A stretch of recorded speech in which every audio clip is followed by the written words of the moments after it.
passage yung kanya tinuturo. Hindi niya kinukwento na yung mga nakaraan niya, hindi. Talagang kung ano yung passage niya, yung pa rin ang kanyang message. Sa member ng Portable Seminary, yung sa chatroom natin, nag-send ako nyo. Kung si Pablo, tanungin mo si Pablo lagi. Sabi nga nila, lagi mong ilagay yung sarili mo sa sarili niya, sa kanyang kaisipan. Pag sinabi niyang Lord, huwag mong bigyan ng sarili mong definition yan. Gamitin mo yung definition ni Pablo kung ano ibig sabihin ng Lord. Okay? At sino si Jesus Christ? Pag binanggit yung Jesus, nabanggit ni Pablo yung Jesus, ano yung Jesus yan? Lahat naman ng tao, alas naniniwala kay Jesus. Even the demons believe. I-define mo siya kung ano sa isipan ng writer. At minsan nasa passage na eh. Nasa passage na yung explanation. I-arrange mo na lang para maganda yung preaching mo.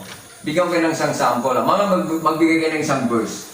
At ipaliwanag mo sa amin. Yung maaaring favorite verse mo, tingnan natin kung ano may tutulog ko. Kung maayos naman, good. Walang problema. Kung may madadagdag tayo, kung okay naman, pero pwedeng dagdagan natin. Para mag-maintain na yun sa isipan mo.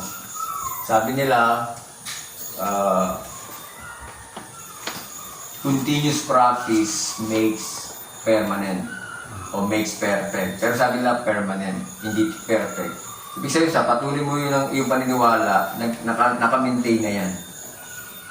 Pag pinag-usapan nyo yung topic niya, naka-ready ka lagi. Kasi naging part na ng buhay mo. Yung pagmumotor, hindi mo na titignan yan kung okay yung paa mo, okay yung makina, o kaya, paano kayo hindi mo na tatanungin sa sarili, paano ko patakbuhin to? Kasi sanay ka na eh.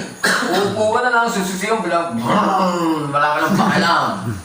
Pero kung hindi ka marunong, paano patakbuhin niya? Maraming katanungan. Pero pag natuto ka na, hindi ka na babalik sa basic ulit, at paano patakbuhin, paano i-balance ulit to?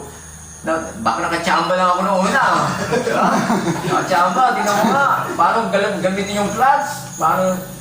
Hindi na. Pag upo mo at master mo na yung motor nyo, part na ng buhay mo yun. At alam mo na kung saan ka dumadaan, kung bakag, alam mo paano siya patakbuhin, kung rough road, kaya mo siya patakbuhin, kung pataas, alam mo na kasi gamay mo na siya eh. Part na ng buhay mo eh. Ganyan din ang expository preaching, maging part na ng buhay mo yung pag lagi mo siyang ginagamit. Hindi ka lagi nagtatanong, ano gagawin ko dito? Saan ko matatagpuan to? Ano hindi na.